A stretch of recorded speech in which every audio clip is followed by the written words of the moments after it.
네, 잠시 뒤면 헌법재판소에서 최재 감사원장과 이창수 서울중앙지검장 등 검사 3명의 탄핵 심판이 선고됩니다. 헌재 탄핵안이 접수된 지 약 100여일 만입니다. 인용되면 이 파면, 기각될 경우 이들은 즉시 직무에 복귀하게 되는데요. 윤 대통령의 탄핵 심판이 먼저 나올 거라던 예상과 달리 두 사건 선고가 먼저 이뤄지면서 추후 어떤 영향이 있을지 주목됩니다. 관련 내용들 손정혜 변호사와 함께 이야기 나눠보겠습니다. 어서 오십시오. 안녕하세요. 안녕하십니까.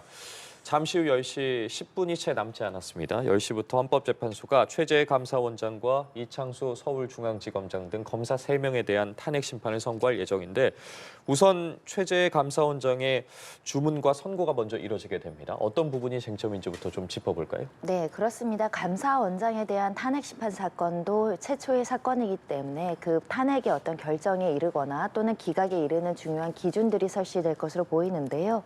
국회 측에서 탄핵 소추 사유로 거론하고 있는 것은 두 가지입니다. 부실 감사와 표적 감사를 했다라는 부분에 대한 위헌과 위법 소지가 있다라는 것이 쟁점이 되는 것인데요. 부실 감사 관련해서는 간접 이전과 관련해서 적정하게 감사를 하지 않았다. 정치적인 어떤 목적을 가지고 봐주기 감사를 한 거 아니냐 이런 점이 지적이 되고 있고 표적 감사 관련해서는 이 관련해서 서해 피격 사건이라든가 전현희 그 국민위원장에 대한 감사가 정치적인 목적을 가지고 표적 행위를 한 것이다. 이런 부분들을 국회에서 주장하고 있는 것이고 감사원장 측에서는 법과 절차에 따라서 성실하게 이제 직무 감사를 하거나 관련된 감사를 했을 뿐이고 관련된 위법 소지에 대해서 살펴보기 위한 목적이 있었기 때문에 위헌적이거나 위법하지 않다. 이렇게 다투고 있는 상황이고 무분별한 탄핵 심판 소추로 인해서 감사원의 독립성이 흔들리고 있다. 이런 주장도 이어지고 있습니다. 예. 이 최재 감사원장 같은 경우에는 변론 준비기일은 3차례 있었고 변론기일은 한 번 했어요. 하루 만에 이제 종결이 됐습니다. 변론기일이 하루였다라는 거는 쟁점이 그렇게 많지 않았다. 이렇게 이해도 되는 겁니까? 그러니까 기존에 제시된 증거와 준비 서면을 통해서 주장된 법리적인 것으로 이 평에 이를 만큼 충분히 이제 증거 조사라든가 구체적인 사실관계를 판단할 수 있기 때문에 일회 변론기일에 거쳐서 서면 증거 조사, 증인에 대한 증인 신문 절차를 거치고 종결할 수 있을 만큼 사실상 다툼의 여지가 아주 크지 않은 사건이다. 이렇게 볼 여지가 있는 것입니다. 감사원장의 어떤 독립성이라든가 정치적 목적에 의한 표적 감사의 기준이라는 것을 설치함에 있어서는 결국은 국회 측에서 이게 표적 감사고 정치적인 목적에 의해서 근거 없이 이루어졌다라는 점을 이제 명확하게 밝혀야 되는 사안이기도 한데 양쪽 자료만을 가지고 이 인용이냐 기각이냐 이것을 살펴볼 만한 충분한 자료가 있다라고 평가를 했기 때문에 이례기일에 종결이 됐던 사안입니다. 예, 알겠습니다. 최재 감사원장의 선고 후에 휴식 없이 이창수 중앙지검장을 비롯한 검사 3명에 대한 탄핵 심판 선고도 이뤄지게 됩니다.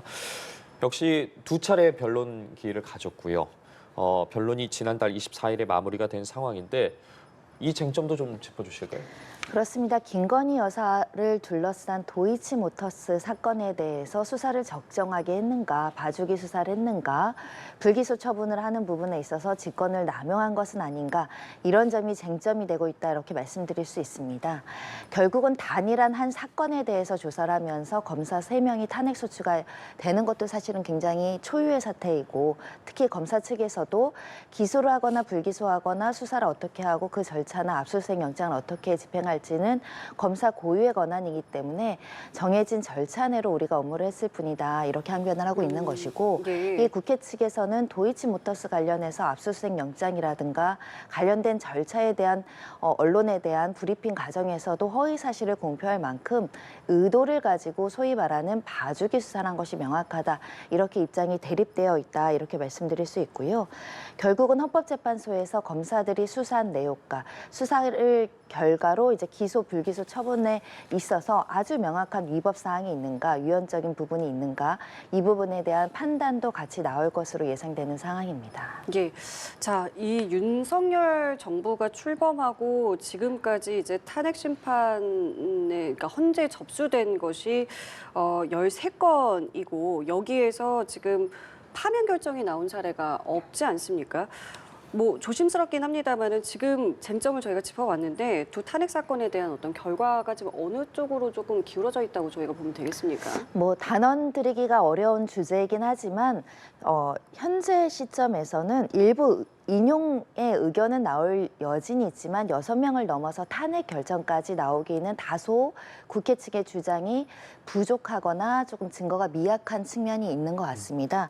첫 번째로는 이 직무 수행 중에 발생한 부실의 문제는 결국은 직무유기라든가 어떤 형사상 범죄에 이르기 정도의 어떤 중대한 비위가 아니라고 한다면 이 공직자로서는 다툼의 소지가 좀 있고 그 정당한 업무라고 항변할 수 있는 소재들도 상당히 많은 종류의 내용이기 때문에 중대성에 대한 인정이 인용되지 않을 가능성이 존재하고요. 특히 이런 탄핵 결정이 이를 정도의 비행이라고 하는 것은 객관적인 제3자가 봐더라도 좀 어느 정도 명징하고 명백해야지만 인용될 가능성이 많은데 예. 현재 다소 공방이 이렇게 치열하게 있다라는 것은 상당 부분 이 직무 수행 중에 우리가 이렇게 판단할 수 있다라는 정당한 거를 제시할 수도 있는 사안인 만큼 인용되기보다는 기각 가능성이 열려 있다 이렇게 볼 수 있을 것 같습니다. 그 좀 쉬운 예로 그 이진숙 방송통신위원장 선고 당시에 보면은 기각과 인용이 4대 4였잖아요. 그러니까 이게 지금 그러니까 여섯 명이 돼야지만이 탄핵이 되는 거죠. 그렇습니다. 그렇기 때문에 다소 재판관들 사이에 만장일치로 기각이 나오지 않고 일부 재판관들 경우는 그건 위법하거나 위헌의 소지가 있다. 이 감사원의 어떤 독립성을 해치는 행위였고 제대로 된 업무를 하지 않아서 감사원법에서 근본적으로 규정하는 그 취지를 위반했다. 이런 판단은 나올 수 있고 보충 의견과 별개 의견과 소수 의견이 나올 여지는 있지만 다수 의견이 6명에 이르지 않는다라고 한다면 파면되지 않는다 이런 말씀을 드리는 것이고요. 예. 4대 4로 나온다는 것은 팽팽하다는 겁니다. 그런데 탄핵 예. 결정까지는 조금 더 6명이라는 가반수가 넘어야 결정이 나오는 상황입니다. 예.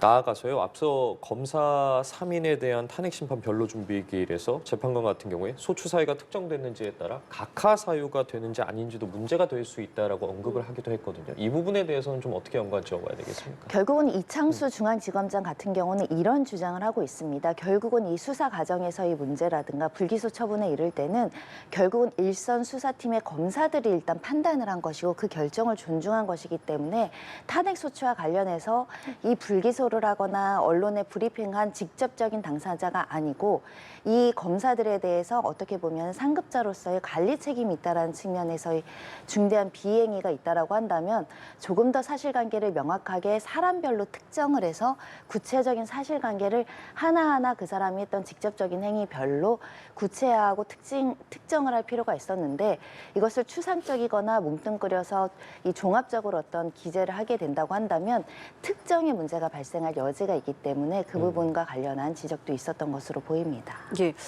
그 당초에는 지금 헌재에 여러 가지 이제 선고들이 이제 선고를 해야 할 것들이 여러 가지가 있었기 때문에 현재에서는 윤 대통령 사건을 최우선으로 할 것이다라고 해서 이번 지금 이제 선고를 앞두고 있는 감사원장 뭐 선고라든가 검사 3인에 대한 선고가 좀 늦어지지 않을까 이런 예측을 했는데 지금 윤 대통령 선고보다 먼저 하게 된 거잖아요.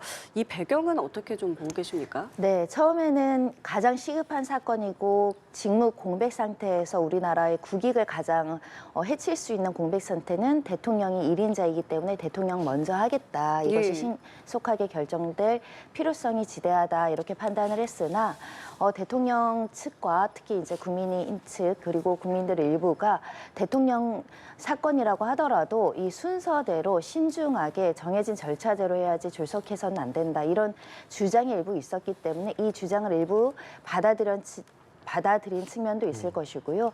또 나아가서는 재판이라고 하더라도 그냥 아주 그 심플한 논리로 먼저 결정할 수 있는 건 먼저 선고하는 것이 원칙입니다. 그러니까 논란이 여지없이 이미 평의가 종결이 돼서 판결까지 나오고 결정문을 쓸 수 있는 사건을 지나치게 순서를 미루는 것도 감사원장과 이 검사장이라든가 검사에 대해서는 불측에 피해를 입히는 것이거든요. 빨리 결정함으로 인해서 감사원장이라는 국정의 공백 그리고 업무의 공백을 해소해야 될 필요성도 높기 때문에 먼저 선고할 수 있는 건 하겠다라는 판단을 내부적으로 평의 결과로 결정을 한 것이 아닐까라고 추정해 볼 수 있을 것 같습니다. 말씀해 주신 대로 순서대로 결정을 하겠다. 그렇게 보면 한덕수 총리의 이 변론이 먼저 종결이 되지 않았겠습니까? 윤 대통령보다 엿새 정도 먼저 종결이 됐는데 그렇다면 윤 대통령 탄핵 선고보다 먼저 나올 가능성이 있는 겁니까? 뭐 가능성은 열려 있다 이렇게 볼 수 있을 것 같습니다. 변론 종결 순서는 앞서 있지만 평의 결과를 통해서 판결을 통해서 결론이 나왔고 그 결론이 선고에 이를 정도로 성숙하는가 이에 따라서 이제 선고기일을 잡힐 가능성이 있기 때문에 기본적으로는 대통령에 대한 파면 사건 전에 국무총리에 대한 사건을 결정할 수순에 이르렀다고 한다면 예. 조속히 선고하는 것이 필요하다 이런 측면을 말씀드리고 싶고요. 다만 이 한덕수 국무총리와 관련해서 국회 측에서 참고 자료로 수사 기록 인증 등본 촉탁을 참고 자료로 이제 신청을 했고 그 자료를 받아보는 절차들을 거쳤기 때문에 다소 감사원장 사건과 검사장 사건보다는 조금 더 선고가 미뤄지고 있는 거 아닌가라고 추정해 볼 수 있을 것 같습니다. 그럼 일반적으로 어떤 사건을 먼저 선고할지는 재판부 재량이다 이렇게 보면 되는 겁니까? 재량이라는 표현은 소송 수행 지휘권 행사라고 보시면 될 것 같습니다.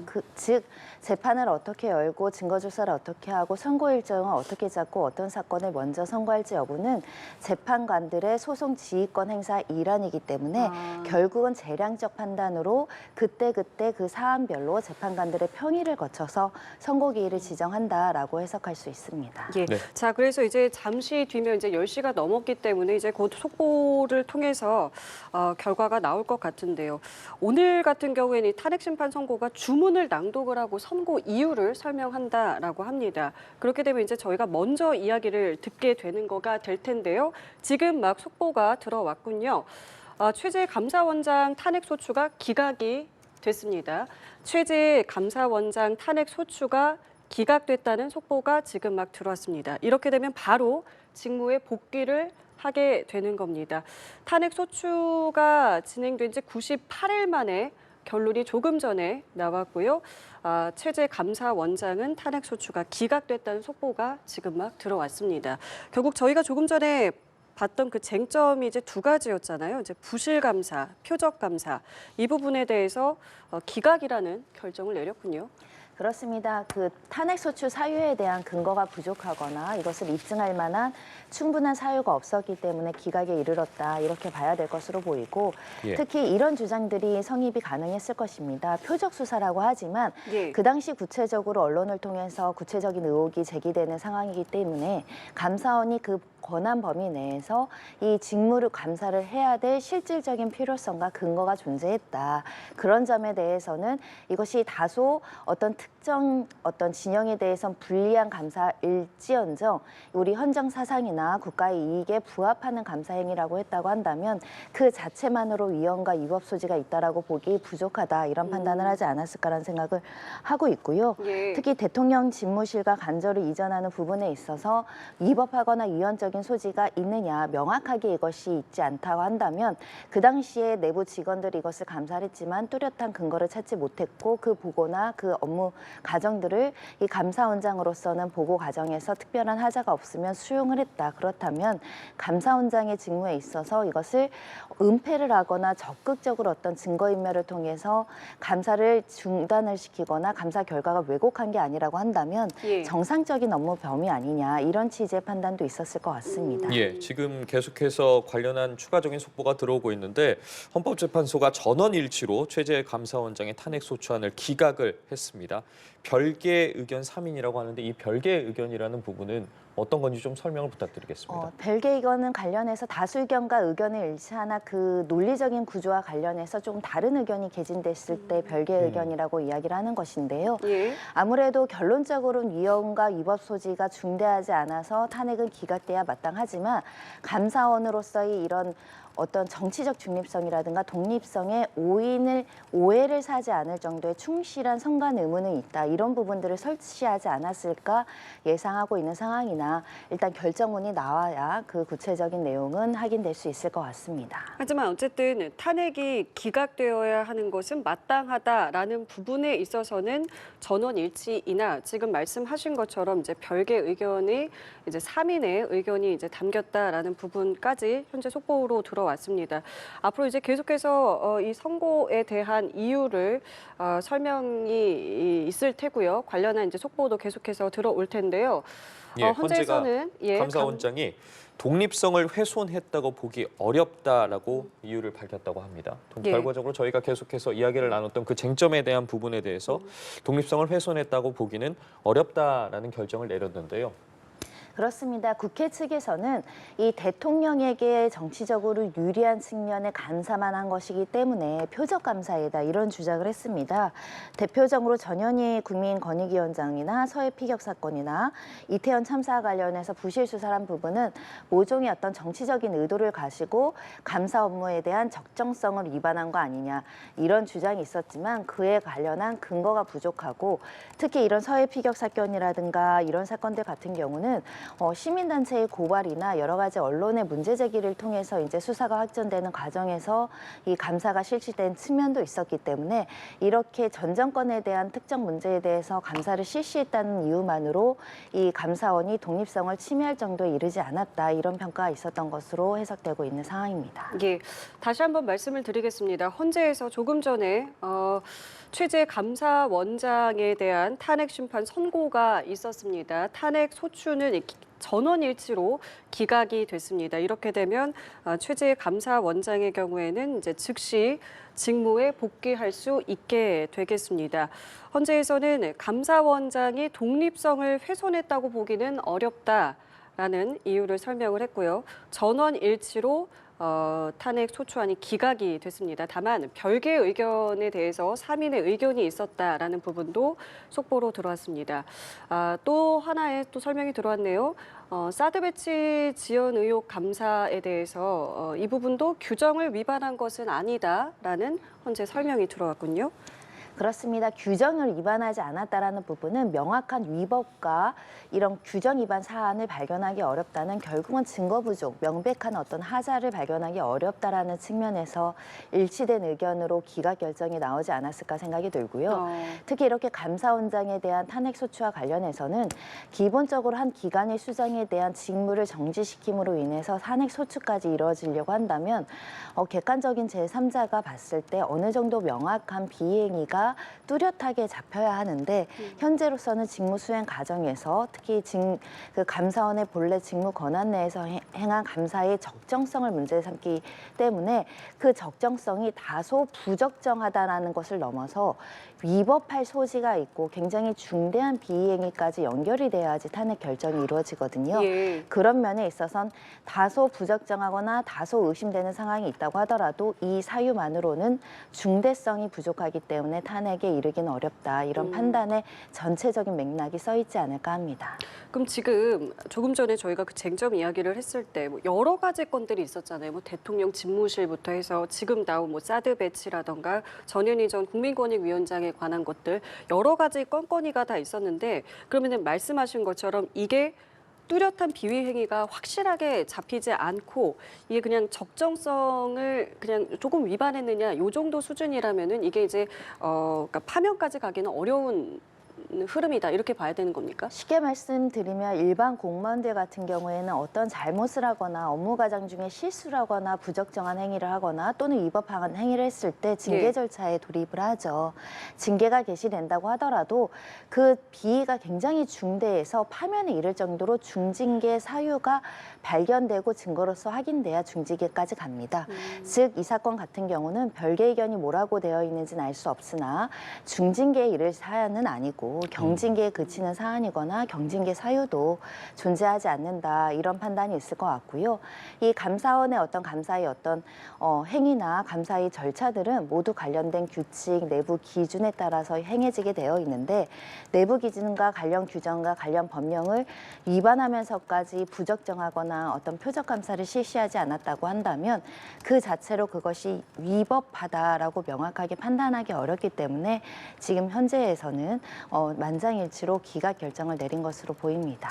말씀해 주신 것처럼 감사원장이 독립성을 훼손했다고 보기 어렵다는 부분이라던가 뭐 규정 위반이 아니라고 이야기한 부분들을 통해서 앞서 국회 측에서는 어쨌든 부당한 정치적 목적이나 동기를 가지고 정부가 원하는 방향으로 감사원의 권한을 행사했다는 의혹이 많다고 비판을 했는데 결국 그러면 헌법재판소에서는 이 부분에 대한 국회의 주장을 전혀 받아들이지 않은 거라고 봐야겠습니까? 기각했다는 건 전부 인용되지 않았다라는 것이니까요. 그 국회 측의 주장만 하더라도 이것은 정치적인 시각에 따른 정치적인 주장으로 해석될 여지가 있습니다. 하지만 헌법재판소가 정치적인 편향성을 어떻게 판단할 것이냐, 내심의 의사이기 때문에 외부적으로 드러나는 그 행위 자체가 누가 봐도 이것은 위법하거나 직권남용에 이를 정도의 어떤 정치적인 편향성을 보여야지만 이것을 어떤 정치적인 중립성을 위반했다 이렇게 볼 여지가 있는데 예. 첫 번째로 지금 거론되는 것처럼 내부 기준을 위반하지 않았다. 두 번째로는 그 감사에 이르는 경위들이 자연스럽게 납득되는 측면이 있다. 세 번째는 이 감사를 실시함에 있어서 표정 감사라고 한다면 무리한 어떤 수단을 동원하거나 인권 침해를 한다거나 또는 적극적으로 어떤 이 감사의 근거를 왜곡하지 않았다. 이런 근거들이 제시된다고 한다면 다소 이렇게 한쪽에 편향된 표적 감사를 실시하긴 했지만 그것을 정치적 중립성을 위반할 정도의 감사라고 보기 어렵고 감사의 필요성이 전혀 없는데 했다고 한다면 문제가 되겠지만 예. 감사의 필요성이 일부 존재하는 사건들이었기 때문에 감사를 실시한 목적과 그 동기가 있었다 이런 평가를 하지 않았을까 합니다. 예, 그 사이에 속보가 또 나왔습니다. 대통령실 관저 이전과 관련해서도 국회에서는 이게 부실 감사를 했다, 공정성을 훼손했다 이렇게 주장을 했는데 헌재에서는 이 대통령실 관저 이전과 관련한 감사 또한 부실 감사가 아니다라고 이야기를 했습니다. 이게 지금 하나씩 이제 이유가 나오고 있는 거잖아요. 근데 지금 앞서도 제가 하나 또 궁금했던 것은 이게 각각의 건에 대해서 이것은 부실감사가 아니다, 이것은 규정 위반이 아니다 이런 지금 설명들이 나오고 있는데 이게 또 탄핵 심판이다 보니까요. 이거를 이렇게 한 덩어리로 봐야 되는 겁니까? 아니면 이게 각각의 건에 대해서 옳고 그름을 다 따지는 것이 결론에 이르는 겁니까? 탄핵 소추 사유가 쟁점별로 분리되어 있기 때문에 쟁점별로 나눠져 있는 사실관계에 대해서 법리 판단과 그에 대한 사실관계 판단을 일일이 나열하는 식으로 지금 주문의 이유를 설명하고 있다 이렇게 보시면 될 것 같고요. 이 간저 이전 문제와 관련해서는 윤 대통령이 처음에 이제 이 간접 이전을 하는 초기에 여러 가지 언론 보도라든가 특히 야당 측에서 여러 가지 문제가 지적이 됐죠. 이 부분과 관련해서 여러 가지 의혹이 제기됨으로 인해서 또 수사기관의 일부 수사도 진행된 바가 있었습니다. 예. 결론적으로는 이렇게 감사를 결과 뚜렷한 어떤 그 위법이나 위헌적인 부분이 없다라는 감사의 결과는 현재도 다른 기관에서 다른 판단이 나오고 있지 않은 것으로 보입니다. 만약에 간저 이전과 관련해서 누군가가 굉장히 위법한 행위를 했다거나 청탁을 받았다거나 예. 이런 구체적인 비얘기가 존재함에도 불구하고 감사원이 이것을 제대로 지적하지 않았다고 한다면 문제가 되겠지만 현재로서는 그와 관련한 정황이나 그와 관련한 뚜렷한 어떤 이 비리 문제가 확인되지 않는 이상 감사원이 이 부분과 관련해서 감사를 부실했기 때문에 이것을 뚜렷하게 찾아내지 못한 거 아니냐 이런 결론에 이를 만한 구체적인 정황은 확인되지 않기 때문에 다소 주장만으로 부실하다고 주장을 하지만 그 근거가 부족해서 부실 감사는 아니다 이런 판단에 이른 것 같습니다. 네, 저희가 헌재 결정 이유에 대해서 각각에 짚어봤는데 지금 계속해서 관련 소식이 들어오고 있고 그 내용들의 종합적인 부분인 것 같습니다. 헌법재판소가 피청구인을 파면할 중대한 헌법 위반에 해당되지 않는다라는 입장을 밝혔고요. 헌재 3인의 별개 의견이 있었습니다. 기록 열람 거부에 대해서는 위법이다라고 이야기를 했다고 하는데 이 부분에 대해서도 좀 짚어주실까요? 네, 보통 공공기관의 어떤 기록을 열람하는 것은 국민의 알 권리 차원에서 관련된 법에 따라서 이제 거부할지 또는 허가할지를 결정하게 되어 있습니다.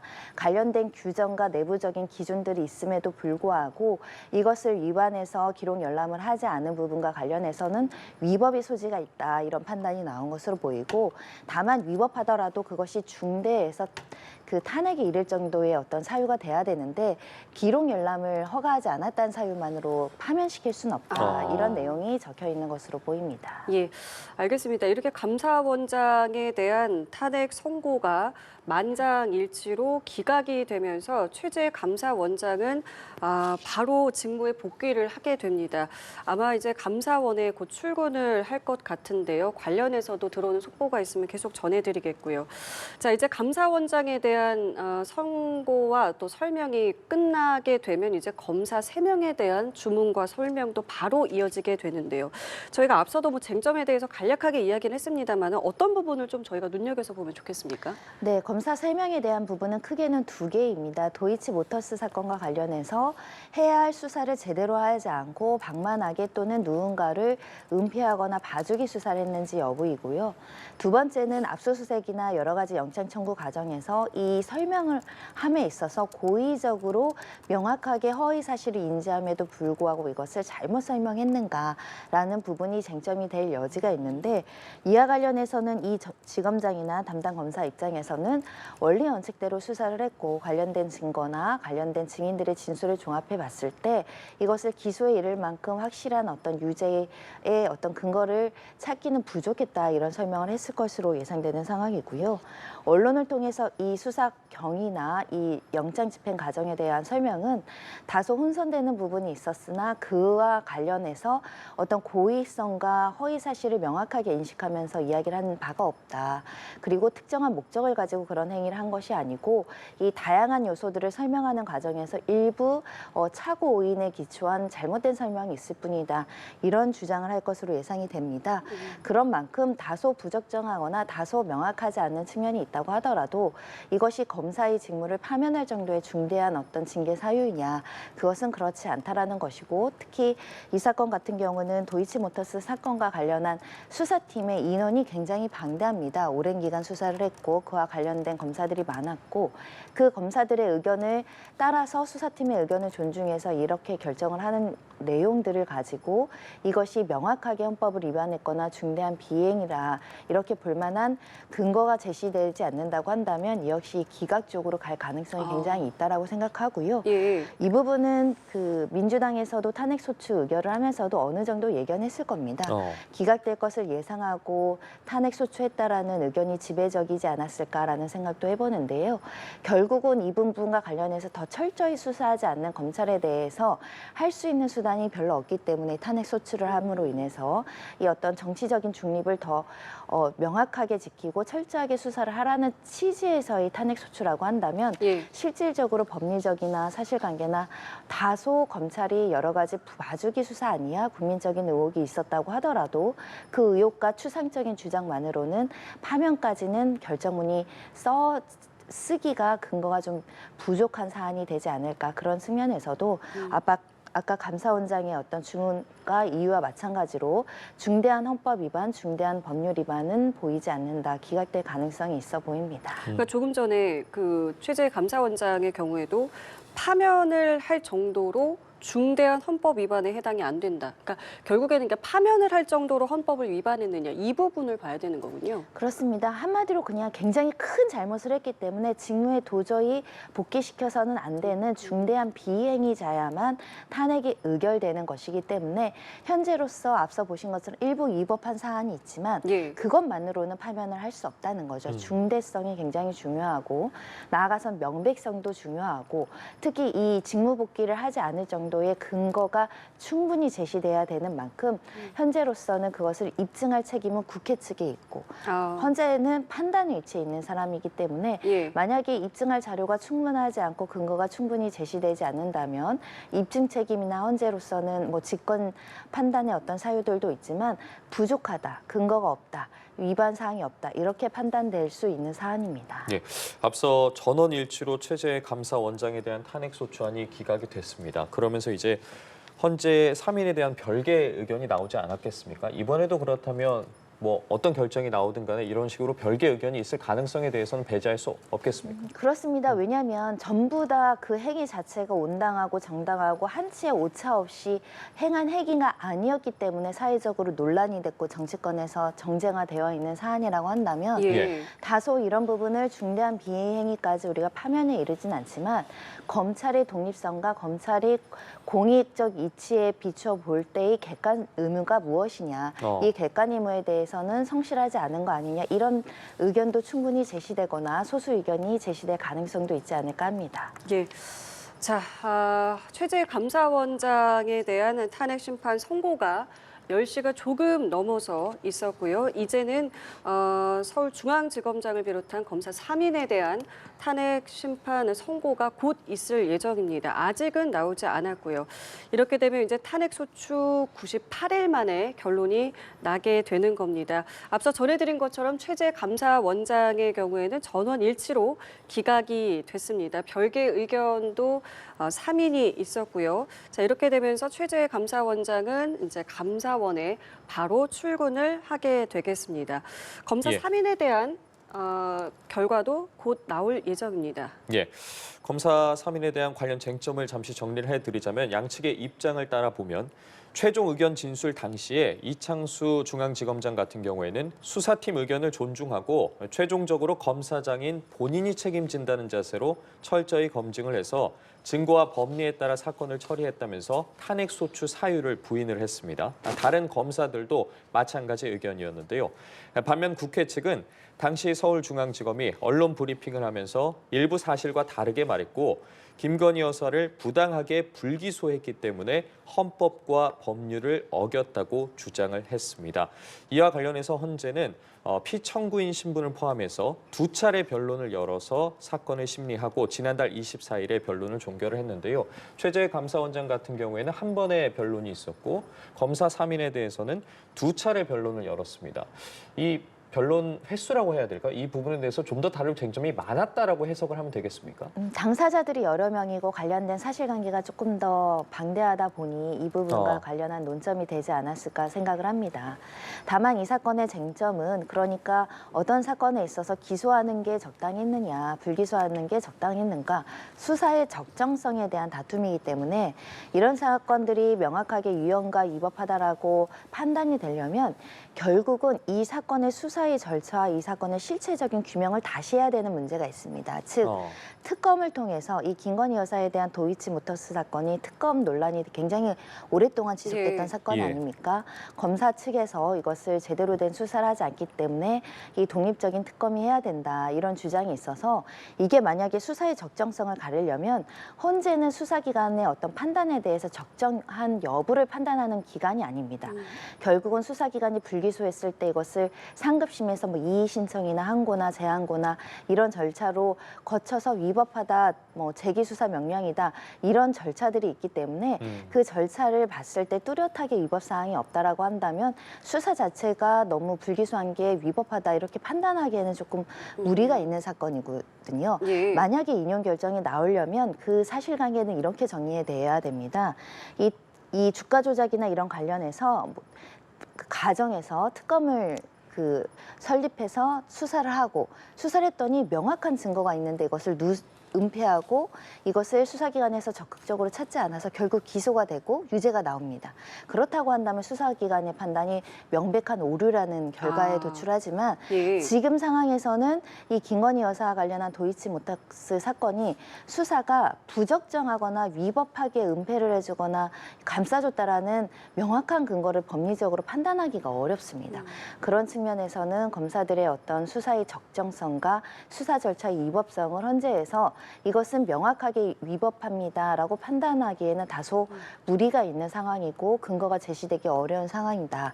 이런 점을 말씀드릴 수 있고 오히려 검사 측에서 우리가 이런 수사와 오랜 수간 수사팀이 굉장히 방대한 수사를 했는데 이런 부분에 있어서는 불기소하게 될 수밖에 없었고 법원에 기소하더라도 무죄 가능성이 상존하는 사건이기 때문에 부득이한 검사의 재량권 내에서의 기소권 행사였습니다. 이런 주장을 할 가능성이 가능성이 있기 때문에 결국은 이게 추상적이거나 구체적으로 어떤 위법이나 위헌행위를 주장한다고 하더라도 명확한 근거가 없다고 한다면 이 탄핵소추 결의까지는 갔다고 하더라도 인용까지는 다소 좀 어려움이 있을 수 있다라고 해석할 수 있습니다. 알겠습니다. 이제 곧 검사 3인에 대한 이제 선고가 나오게 될 텐데요. 관련해서 나오면 바로 저희가 좀 속보로 말씀을 드리겠고, 자, 이렇게 오늘 감사원장, 검사 3인에 대한 탄핵 심판 선고가 있는데 대통령에 대한 탄핵 심판은 언제 이뤄질지도 아직 정해지지가 않았습니다. 이 부분은 지금 어떻게 진행이 되고 있는 것 같으세요? 네, 일단 판결이 끝나고 결정문에 그 모든 것들이 완료됐다고 한다면 지금 보시는 것처럼 즉시 선고기를 잡아서 통지할 것으로 예상되나 예정된 시간보다 조금 지연되고 있는 측면이 있는 것 같습니다.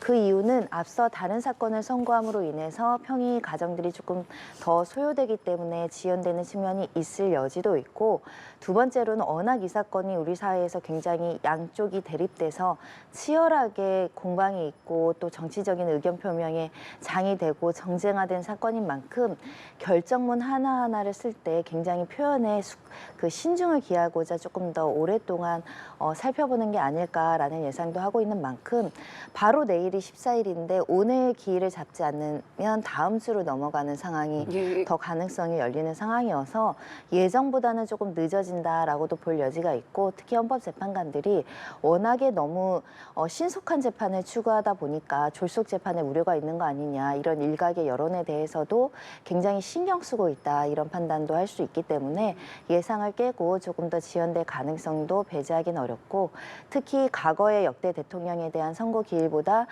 다음 주를 넘어가면 최장 선고 기일이 되는 것이거든요. 그런 점에 있어서는 일각에서 너무 졸속 아니냐라는 그 비판의 지점에 최장 시간 선고를 했다, 고심했다, 이런 부분들에 대한 설득 기능을 강화하기 위해서라도 아주 신속한 결론을 내리기보다는 조금 더 지켜보고 있는 거 아닐까라는 생각도 하지만, 선고 기일과 관련해서는 사실 오늘 통지를 하면 내일 선고가 불가능한 것은 아닌 걸로 보입니다. 결국 저희가 평의 과정이나 이 판결 과정들을 모르니까 지금 추정을 하고 있는 상황으로 해석돼서 불가능하진 않지만 통상적으로 연속적인 선고가 조금 어려울 수 있고, 특히 신중한 신중한 태도를 보이고 있기 때문에 조금 더 고심할 수 있다라는 측면도 가능성이 있는 것 같습니다. 그렇다면 다음 주 예를 들어서 월요일이나 화요일에 선고를 한다고 했을 때 오늘 이제 선고기를 예고할 수도 있는 겁니까? 일단은 그 17일까지 공식적인 일정이 없는 것으로 알려지고 있어서 14일 아니면 최대 14일까지는 선고가 되지 않을까, 이런 예상들이 나오고 있는 상황인데, 이 선고기일 통지와 관련해서 헌재가 굉장히 고심하는 측면 중에 하나가, 우리가 지난번에 체포영장을 집행하거나 중요한 사건 선고할 때마다 법원 근처에 그 지지자들과 또는 이 관련한 정치적 의견 표명을 하려는 국민들께서 너무 집결을 해서 사회 혼란을 야기하는 측면이 있어서 이게 미리 충분한 시간을 두고 선고를 했을 때 그 지역이 일대 마비되는 사태를 걱정하실 수 있습니다. 질서 유지 차원에서 그 질서 유지의 어떤 준비가 만반하게 준비가 됐을 때 선고기일을 통지하지 않을까. 그렇지 않고 굉장히 그 선고기일을 준비되지 않은 상태에서 통지하면 도로 통제라든가 이런 부분에 문제가 생길 여지도 고려해야 되는 상황이 아닐까 합니다. 또 하나는 한덕수 총리 선고 같은 경우에는 사실은 이 변론이 윤 대통령보다 더 일찍 종결이 됐잖아요. 그럼 이 부분은 어떻게 지금 또 되는 걸까요? 같은 날 선고하더라도 저는 무방할 정도로 한덕수 총리에 대한 결정문도 거의 다 준비되어 있지 않은 상황일까, 그런 생각을 해봅니다.